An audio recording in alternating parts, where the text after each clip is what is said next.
Hey, what's up, everybody? This is Charles, and welcome you guys to another episode of the Dreamerspro Show, where we cover everything from sports, hot topics, classic debates, entertainment, and where we give you guys a fresh perspective on things and how we see them.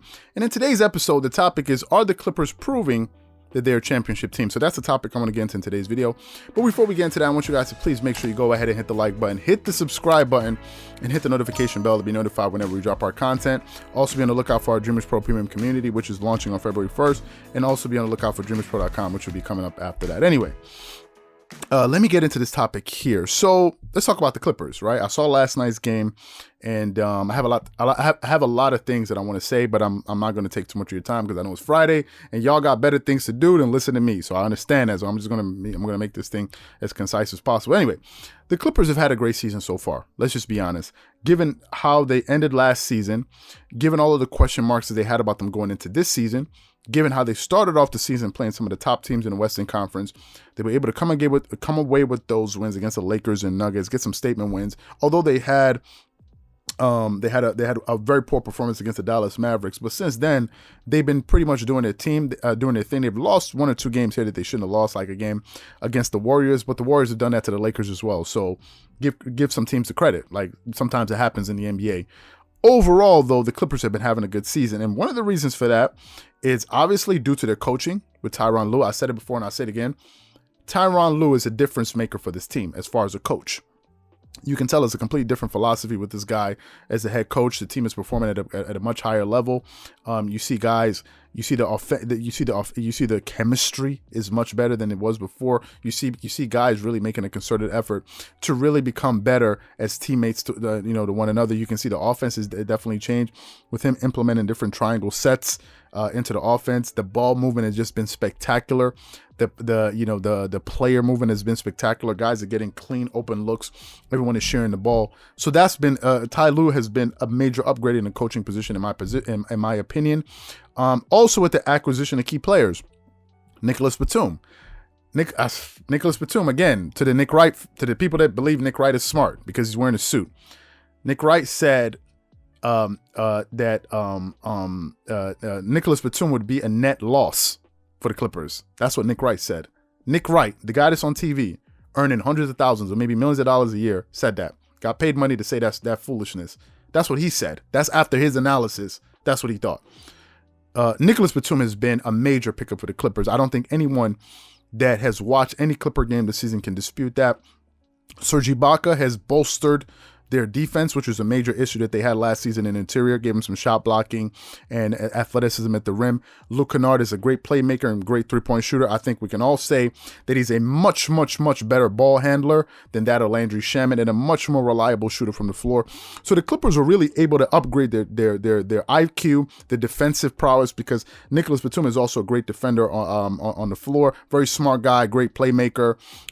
They added some playmaking and shooting to their bench. So the Clippers are a much better team from a personnel standpoint, and you're seeing it translating on the court because they're the number one team in the NBA in three-point shooting, and they're also the number one free throw shooting team in the NBA. So the Clippers have gotten better this season. There are no two ways to slice it. Forget about what Nick Wright has to say. Forget about what Shannon Sharp has to say. Forget about what these guys are saying or what they're not saying. The Clippers are a better team. If you don't realize that by now, then you haven't been paying attention. How else can we even prove this point even further? Look at their key players in Paul George and Kawhi Leonard. Put this into context, guys. Paul George and Kawhi Leonard are both having 50, 40, 90 seasons at the same damn time. That's what these guys are doing right now. And I said it before and I'll say it again. I've been perplexed as to why Kawhi Leonard is not being mentioned in the MVP as one of the leading candidates for MVP. I haven't heard any argument thus far that makes any sense to me. We're talking about this season. We're in the new season. His team has one of the best records in the NBA, probably the second best record in the NBA, and he's not in consideration for one of the top MVP. People are talking about Joel Embiid, who's been sensational. People are talking about LeBron, who's been sensational. But if you don't mention Kawhi Leonard, I don't know what kind of list you guys some people are trying to come up with. Kawhi Leonard is not being mentioned, and I don't know why. But these two stars are having an amazing season. They've improved their defense over the last 10 games. Their opponents' PPG has started to come down, which is something I was pointing to they needed to improve. They've been improving that. Now, right before they went on their 6-game road trip, mysteriously, their 2 star players were taken away in Paul George and Kawhi Leonard. Till today, I haven't heard anything conclusive yet. I don't know any news about when they were going to return.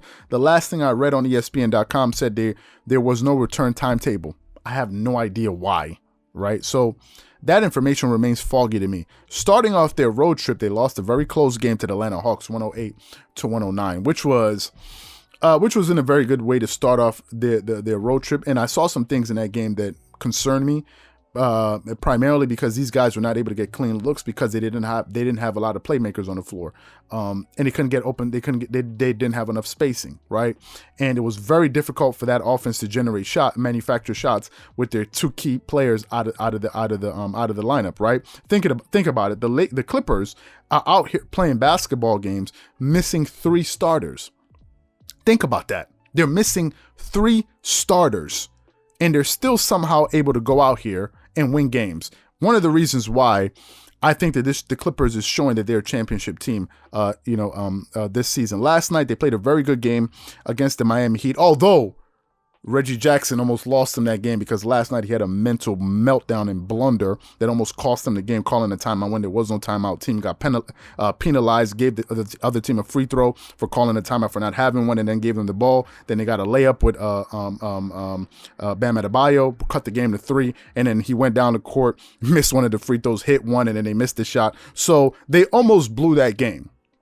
And you could see that Reggie Jackson was just completely losing his stuff because he understood the mistake that he made. Nevertheless, they were still able to come away with that win, a close win, and they won that game in a very impressive fashion, given the fact that they're missing 3 starters.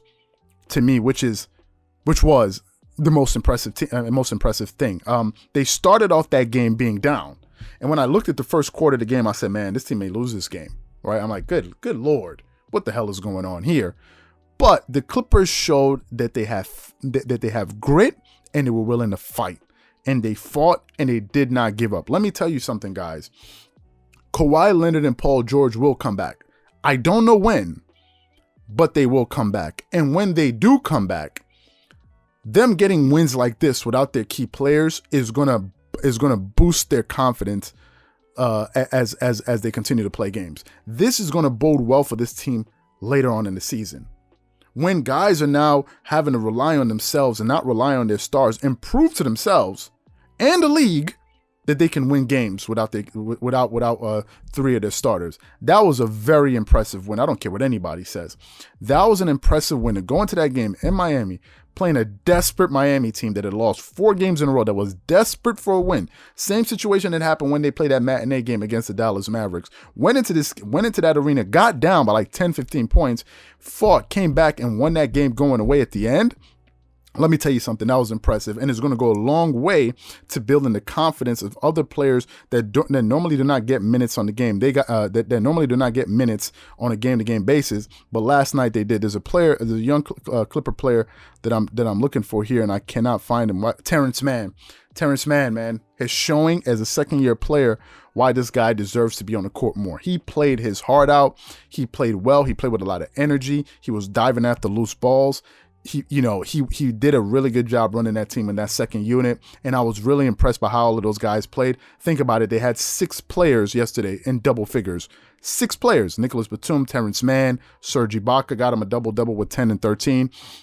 Reggie Jackson played a great floor game as a starting point guard, got them 16 points, 6 assists, 8 rebounds. Luke Kennard chipped in with 9 points. He did his thing off the bench. Lou Williams had a breakout game with 17 points, and Marcus Morris Sr. did his thing. So listen, the Clippers had a fantastic game last night, and I think they're starting to show that they're a championship team. For them to go out there and win that game without their key players, I think is going to bode well for them as they continue on this road trip to go play the Orlando Magic, with whom they're playing, I believe it is tomorrow, and then play the New York Knicks on Sunday. So hopefully they can keep it up. But so far, I think the Clippers are proving that they are a championship team. So what I want to know from you guys is, do you agree with me that this team is starting to prove that they're a championship team, or do you disagree? Whatever you guys think, please leave your thoughts and comments in the comment section below. Again, if you enjoyed the video, be sure to make sure you go ahead and hit the like button, hit the subscribe button if you haven't already, and make sure you go ahead and also be sure to check out the next video that we have coming up. If you enjoyed this video, be sure to check out the next video that we have coming up, and don't forget to hit the notifications. Once again, it's Charles here from Dreamerspro,